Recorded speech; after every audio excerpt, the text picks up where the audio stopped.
Hello guys, welcome back.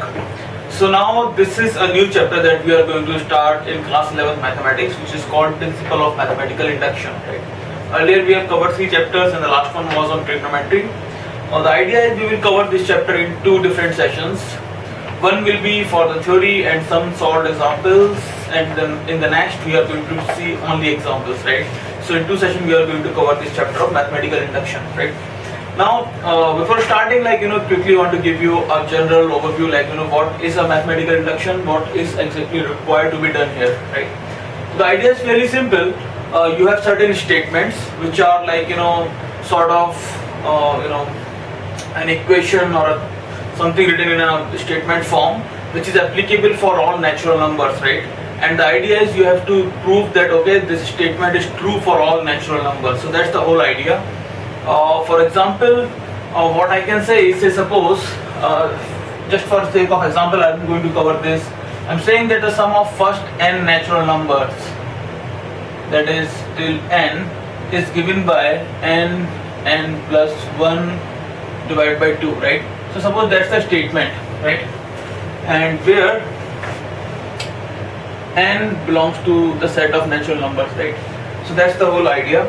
So this is the statement, and we need to prove that this is a very generic statement, that it holds true for all values of n, where n belongs to natural number, right? So that's the whole idea. Now what needs to be done here? So there are 3 steps essentially that need to be done. So the first one is, we have to prove that, okay, this statement is true for n is equal to 1. We have to prove that it's true. Then second, we have to prove that, we have to assume that it's true for n is equal to true, n is equal to k, right? So this is something that we need to prove. This is something that we assume. And then finally, based on that comes the point 3, that prove that it is true for n is equal to k plus 1, and this needs to be proved using this assumption, right? So these are the 3 steps, right? These are the 3 steps that are typically involved in the mathematical induction, right? Now let's quickly go through what exactly is happening here. Now in NCERT, it's it's very good corollary is given, when we have those cardboard box planks that are kept on floor, right? So suppose there are planks that are kept in here, and then so then there are another few planks, right? And then there is a last plank, right? There is a last plank. Okay. Now what happens is, if suppose someone topples this plank, right? Someone topples this plank falls on this plank, and then in turn this plank falls on this plank falls on this, and finally this k minus 1 plank falls on this. It essentially falls on k plus 1 plank till all the plank till n, they fall on the floor, right? So everything falls on the floor, right? So that's like a sort of a chain reaction what happens here, right? So now similar sort of thing happens in these 3 steps of induction. So what happens is, I first assume that I have to first prove that, okay, that this whatever expression I have, this is true for at least n is equal to 1. So for n is equal to 1, we have to prove that, okay, this step holds true. Okay, let me draw it in this way. So for n is equal to 1, I have to prove that, okay, it is true. Now what happens is, the moment I assume, okay, let's assume that it is true for this. So the moment I know that the starting point is true, which is n is equal to 1, this is true.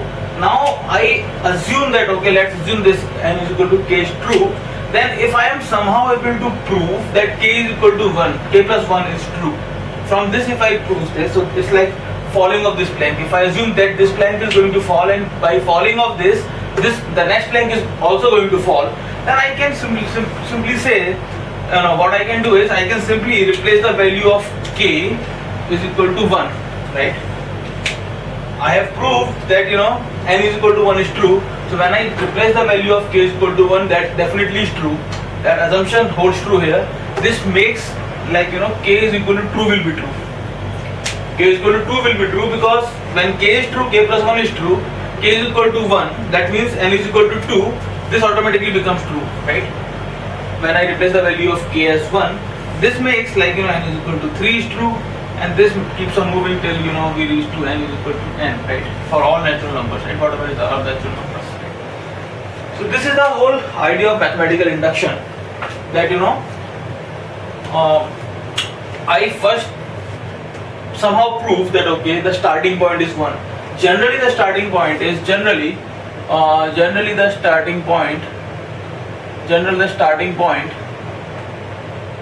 is n is equal to 1, right? However, it can differ. So I might say that this statement is true starting n is equal to 4, right? So there could be other starting points. Say suppose n is equal to 4, n is equal to 3. So it's simply that you have to prove that this statement is true for the starting point at any general point k. Let's assume it is true, and then if by using the condition that I am getting from n is equal to k, if I am somehow able to prove that n is equal to k plus 1 is true, then this is true for all natural numbers starting from the starting point, right? So this will become a bit clear when we take an example, right? So what was the example we took, right? So let me just quickly do it, okay? So what was the example that we were discussing? So let's keep these things in mind, right? So let me quickly write them as n is equal to starting point sp, n is equal to k, and n is equal to k plus 1. This is true, this is assumed to be true, and this needs to be proved to be true, right? So these are the 3 steps of mathematical induction, right? Now let's quickly do this example that we took, right? Now here what we are saying is 1 plus 2 plus 3 till n is nothing but n into n plus 1 by 2, okay? And this holds true for all n, that is all natural numbers, right? So in this case definitely the starting point is nothing but 1, because it starts from 1, right? Now when I take n is equal to 1, so what's my first point? Like it has to be true. This equation, this identity has to be true for a starting point, right? What is starting point? 1. So when I do the left hand side I get 1, because there is nothing else, 1 plus nothing, right? And then when I take the right hand side, I replace the value of n as 1. I get 1 into 1 plus 1, that is 2 upon 2, which is nothing but 1, right? So starting point is equal to 1 is true. So part 1 is definitely done. So this statement can be true because I see when I put the value of n is equal to 1, this is coming out as true. This is coming out as correct. So this can be true, right? Now the second step. Second step is nothing like to prove, it is just an assumption. So assumption says let it be true for n is equal to k. So when I put n is equal to k, so what I do is 1 plus 2 plus 3, I go till k and I get the value of k plus 1 upon 2, right? So this is like an assumption. This is for something that we have to assume, okay? This is step 2. So this was step 1 that we proved. This is step 2. Now comes the step 3. So what it says is, let's assume this is correct. I don't know, but let's assume that if I sum up till k, I'm going to get this, right? Now what I have to do is, for n is equal to k plus 1, I have to somehow show that this is correct. So my point is, if this is correct, then this is correct or not, right? So what is n is equal to k plus 1? Let's put it here.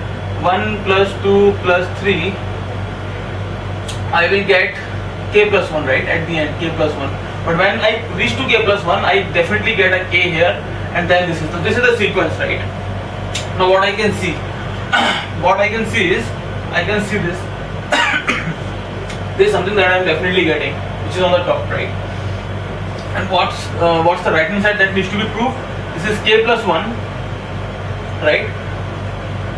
So k plus 1 here, and here k plus 1 will be k plus 2 by 2, right? So this is something that needs to be proved, okay? Now what happens generally is in induction, so when you are at this stage, the stage 3, you have to somehow use the result that you found at stage 2. Somehow you have to marry those, right? So in this case, like this sort of example is very easy, like simply you put the value and then you are able to do some manipulation here and there, algebraic manipulation, and you are able to reach to this result, right? When there is an equality. Some issues happen in case of inequalities that we are going to deal later, right? I will show you those examples. So since I assume this is correct, so let's replace the value. So what is going to be the value of this? It's going to be k plus 1 by 2, right? And then this is k plus 1, right? So I am only solving the left hand side. This is fairly easy. Let's take k plus 1 as common. So when I take this k plus 1 as common, so it becomes k by 2 plus 1, which is nothing but k plus 1 k plus 2 by 2, right, which is same as this, right. So what happened is, when I assume this, I put the value here and I am able to get to this. So when I assume this is also coming out to be correct. So when it is true for k, when it is assumed to be true for k, it turns out to be true for k plus 1. That means when I have 1 is true, 2 is true, 3 is true, 4 is true, so this formula is true. So that's the whole gist of mathematical induction, right? All the problems are going to be of this sort of, nothing more, right? So let's quickly take another example.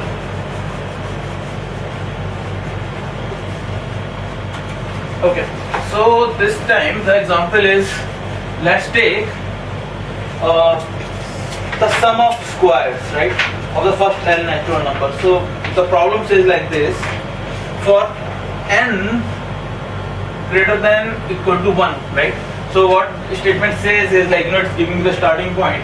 It says for this value, prove that 1 square plus 2 square plus 3 square up till n square, this is nothing but equal to n plus 1 to n plus 1 by 6, right? This is what needs to be proved.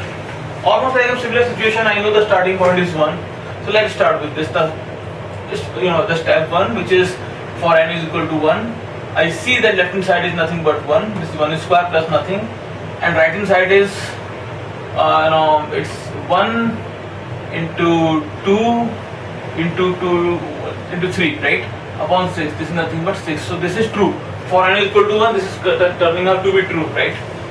Now for n is equal to k, I assume that 1 square plus 2 square plus 3 square up till k square is equal to k plus 1 to k plus 1 upon 6, right? So this is assumed to be true. Okay, this is assumed to be true. Now what I need to prove is, for n is equal to k plus 1, right? So it gives you again 1 square plus 2 square till k square plus k plus 1 whole square, right? This is something that I get. Okay, this needs to be proved to be equal to, now replace n by k plus 1, this gives you k plus 1, and this gives you k plus 2, and this gives you 2k plus 2 plus 1, that is 2k plus 3, right? 2k plus 3 by 6, right? So this is what it is, right? Now this is for n is equal to k plus 1, this was for n is equal to k. Again similar sort of, let's replace the values. So when I replace the values, so equation 1 and 2, when I marry those, I can replace this much amount, right, by that. So it becomes k plus 1 2k plus 1 by 6, right? I replace this plus k plus 1 whole square, right? So this is LHS, left hand side, right? Left hand side is equal to this. So the idea is, if somehow I am able to see that this value is equal to this, I am done, right? That's the whole idea. Now there is nothing much left to do this problem, because after this just the algebra, right? So algebra can be done in a number of ways. So let's take k plus 1 as common. So I take k plus 1 by 6 as common, right? So it becomes k 2k plus 1, this is gone, and plus k plus 1 times 6, right? Because I am taking 6 as common, right? So it becomes this. Let's see if something happens here. So let's solve this quadratic. It becomes, so why I did this, because I can see k plus 1 by 6 here, right? So ideally this thing should be factorized to like k plus 2 into 2k plus 3, right? So let's do, it's k plus 1 by 6. What I can do is, if I'm seeing 2k plus 1 here, what I can do is I can create a 2k plus 3 here. So it becomes like k 2k plus 3, right, minus 2. I can do this. So it becomes 2k plus 1, but I am able to get a term of 2k plus 3, right, plus k plus 1 times 6, right? So I'm happy, right? So it becomes like, so I'm going till here in this direction. So it becomes k into 2k plus 3 only the term in bracket, it becomes k 2k plus 3, right, minus 2k, right, minus 2k, and this becomes 6k plus 6, right, it becomes like this, 6k plus 6. So let's see what it becomes. It becomes k 2k plus 3, right, and it becomes plus 4k plus 6. It becomes plus 4k plus 6. I can take 2 common, so it becomes k 2k plus 3 plus 2 2k plus 3, right. So I can take 2k plus 3 common. It's 2k plus 3 into k plus 2, right. So that's done, guys, because look, this part is equivalent to this much, right. This is equal to this, and this part is equivalent to the remaining part, right. So the remaining part, okay. So essentially what happens is, when I assume n is equal to k to be true, I found that it is true for n is equal to k plus 1, so then this is an identity, right. Okay, so this is one sort of problem. So wherein what we do is, we replace the value of n is equal to k directly into the expression for n is equal to k plus 1, and then we move ahead with the proof, right. So these are direct problems that we can get on mathematical induction, right. So it says, this is a more like an inequality, right, for all positive n. So positive n means n is greater than equal to 1, that's all. 0 is non-positive, right. So it says, like, prove 2 to the power n is always greater than n. So let's think first what it's saying. Let's not look into, like, what it's trying to prove. So it's saying any power of 2 is greater than definitely n. Let's see first. 2 to the power 1 is 2, and this is 1, right. So this is definitely greater. 2 to the power 2 is 4, which is greater than 2. Now you see, it's moving. 2 to the power 3 is 8, and it's only 3. So definitely the difference is increasing. So I know it's going to increase. There is no way it's going to be lesser than this, at least when n is positive, right. But now it needs to be proved by induction. So we can see something, but can I say that infinity this is going to happen? I know it's going to happen because the series is diverging, the gap is diverging, but still, let's prove. Same process, n is equal to 1, right? N is equal to 1, I put 2 is greater than 1, which is correct. I'm happy. This can be true, right? N is equal to k, let's assume it's correct. That means 2 to the power k is greater than k. Let's assume this is an assumption, right? This is an assumption. Now n is equal to k plus 1. What needs to be done? 2 to the power k plus 1, right? 2 to the power k plus 1, right? And this needs to be greater than equal to k plus 1. If somehow we are able to prove this, we are happy, we are done. Now, I said, like, somehow I have to use this. How can I use this? Now, am I able to see some factor written in this way? Yes, I am able to see. How can I do that, right? So, let's take this. Okay. So, from given that 2 to the power k is greater than k, this I know. Let's multiply both sides by 2. Now, why I am multiplying both sides by 2? Because the moment I multiply this by 2, I get, I know the power that a to the power b into a to the power c is a to the power b plus c. I know this, right? So now when this is 2 to the power k, right, 2 to the power k, when I multiply by 2, which is nothing but 2 to the power 1, this will become 2 to the power k plus 1, right? This thing I know, and this is what I am seeing here, right? So there is something that I can do, so let's do this, right? So let's multiply this by 2, whole thing by 2, so it gets 2 to the power k plus 1 is greater than 2k, right? It's greater than 2k, okay? Now, what is 2k?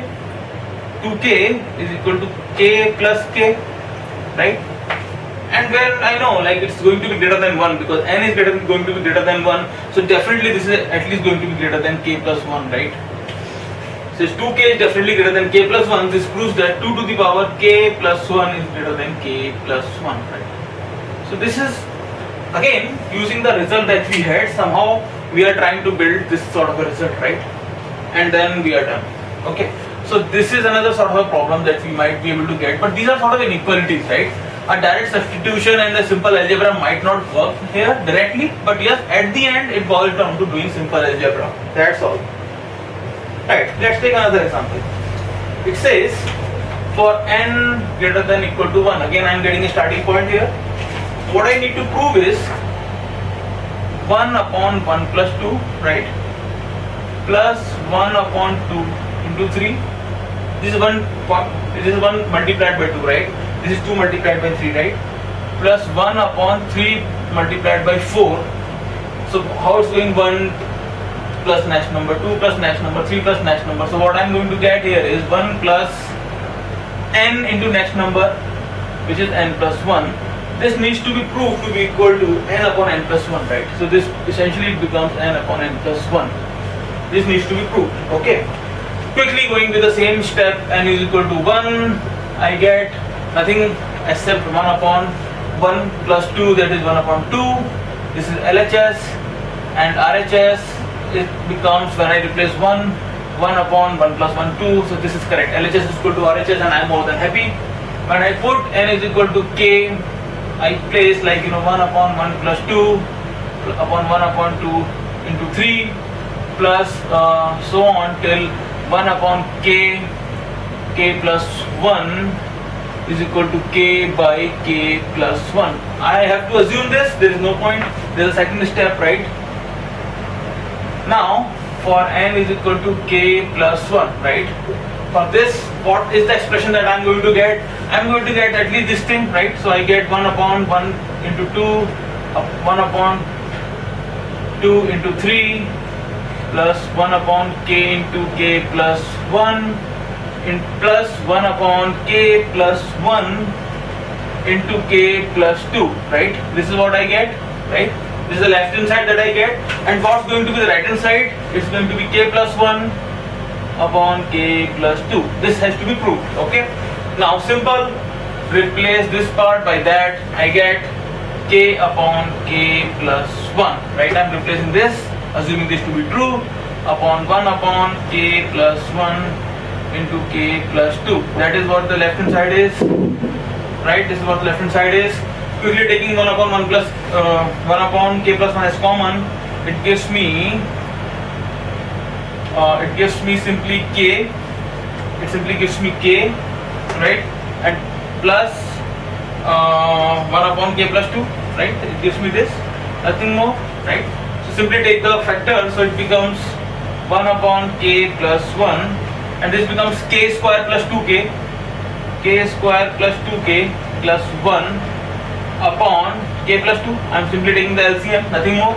Now what is this? This is k plus 1 whole square, a square plus b square plus 2ab. So it becomes 1 upon k plus 1 into k plus 1 whole square upon k plus 2, right? Simply this goes away, it becomes this k plus 1 upon k plus 2, which is same as this, right? So again this is solved, right? So simple, this is nothing but simple substitution, right? That's all, nothing else. Similar to the same problem, like the sum of squares, sum of numbers, simple substitution, right? So equalities generally are easy to solve. It's just that you should be good at manipulation, right? You know what sort of manipulation you want to do, right? So for positive integer, again I am writing n is greater than equal to 1. Positive integer I quickly replace to this, right? It's saying let's prove 7 to the power n minus 3 to the power n is divisible by 4. Now what does this mean? Like, when a number is divisible by 4, so I am saying 8 is divisible by 4 because 4 is equal to 2, 8 is equal to 2 times 4, right? I am saying 12 is divisible by 4, that means 12 is some multiple, so 4 into 3, right? So likewise this number is divisible by 4. This means, it first of all means that I need to prove 7 to the power n minus 3 to the power n is equal to 4i, right? Where I is a integer, right? Okay, plus minus or anything, right? But in this case it's going to be positive. Now again following the same step, n is equal to 1. What I get is 7 to the power 1, this is 7, minus 3 to the power 1 is 3, is equal to 4, which is definitely divisible by 4. I am happy. Let's assume for n is equal to k, it's correct.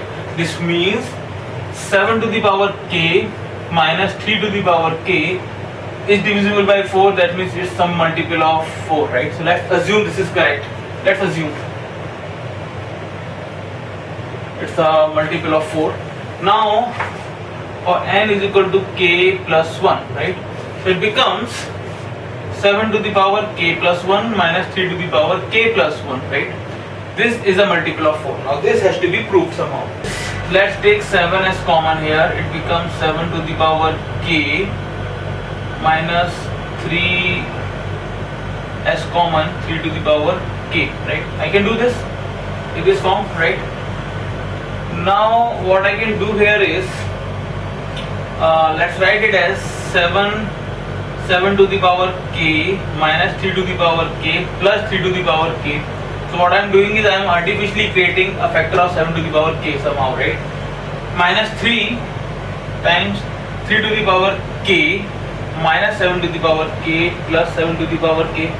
Again I am creating a factor of 7 to the power k minus 3 to the power k, right? So it becomes 7 times 7 to the power k minus 3 to the power k plus 7 into 3 to the power k, right? So I am multiplying 7 separately, and this is becoming, let's make it positive and this change the sign. It becomes plus 3 times 7 to the power k minus 3 to the power k. I am switching the signs of this as I have changed the sign of this, and this is negative, so this is going to be minus 3 into 7 to the power k, right? This is what it is. Okay, so this is what it is. Now I see this is a multiple, right? So let's say quickly. So I am happy with this thing. This is a multiple of 4. This number is a multiple of 4. I know this, right? Because this is 4i and this is 4i, right? Now let's see this. What's written here, right? So it's something like, I have to remove this part. So quickly erasing the above part, right? So I have reached here. Okay, I have reached here. So now what happens is on this I am happy with this. Now treating this, so it becomes 7 into 3 to the power k is 4 into 3 to the power k plus 3 into 3 to the power k minus 3 into 7 to the power k, right? It becomes like this. I am dividing this 7 as 4 plus 3, so it's 4 times 3 plus k plus 3 times 3 plus k, 7 3 plus k. This is correct. So this term is this term, this thing, and this thing is coming as common, right?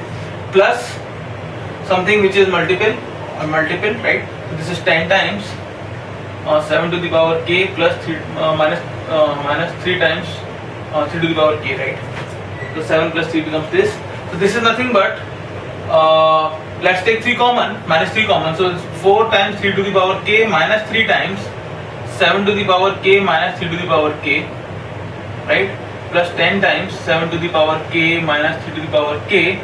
So it becomes essentially 4 times 3 to the power k minus plus 7 times 7 to the power k minus 3 to the power k, right? It becomes like this. Okay, so what happens here is, I know this thing is 4i, it's here, so it's 4 into 3 to the power k plus 7 into 4i, right? So now I see, like, if I see this, 4 can be taken as common, it's 3k plus 7i, right? Something of that sort. Now I see that definitely it is a multiple of 4, right? So this is again true. Okay, this is again true. So guys, what happened here is, like, we assumed it true for n is equal to k again, and then somehow in this time the manipulation is a bit hard, but you have to look into that what we need to prove, right? So there was a power of k plus 1. I know that I already have k, so we started moving k plus 1 in terms of k, and then somehow what I need to prove is like 4, so 7 can be written as 4 plus 3. I am seeing a 3 there, and all those sort of things have to be thought of, right? It's not very direct, like, but a force has to come from where what you need to prove, what is given on the right hand side, right? So guys, this is all for mathematical induction in this part. In the next part we are going to solve few more problems, perhaps some from unsolved problem from NCERT. So please keep watching this space. Thanks for your time today and have a good day. Bye bye.